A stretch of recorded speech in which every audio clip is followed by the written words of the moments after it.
Law commission نے uniform civil code پر رائے یا مشورہ دینے کی تاریخ میں اضافہ کیا۔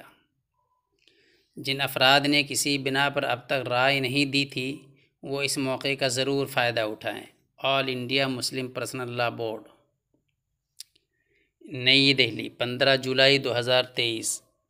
آل India Muslim Personal Law Board کے ترجمان ڈاکٹر سید قاسم رسول الیاس نے ملک کے مسلمانوں اور تمام سنجیدہ اور انصاف پسند افراد سے اپیل کی ہے کہ وہ اگر ملک کی تکثیریت، تنوع اور مذہبی اور ثقافتی آزادی کو برقرار رکھنا چاہتے ہیں تو یونیفارم سول کوڈ کی مخالفت میں اپنی رائے مدلل انداز میں لاء کمیشن آف انڈیا کو ضرور دیں۔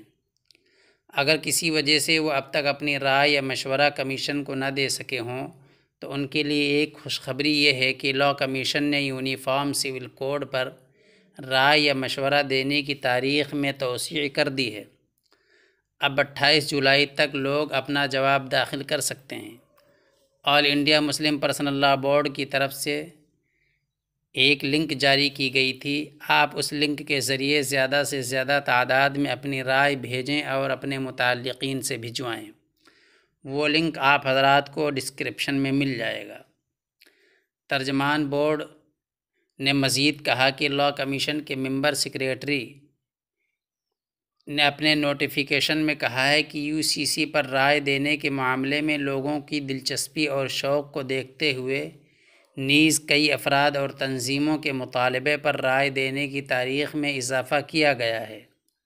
واضح رہے کہ خود All India Muslim Personal Law Board کے جنرل سیکریٹری مولانا محمد فضل الرحیم مجددی نے بھی لاء کمیشن کے چیئرمین کو ایک خط لکھ کر رائے دینے کی مدت کو 6 ماہ تک بڑھا دینے کا مطالبہ کیا تھا۔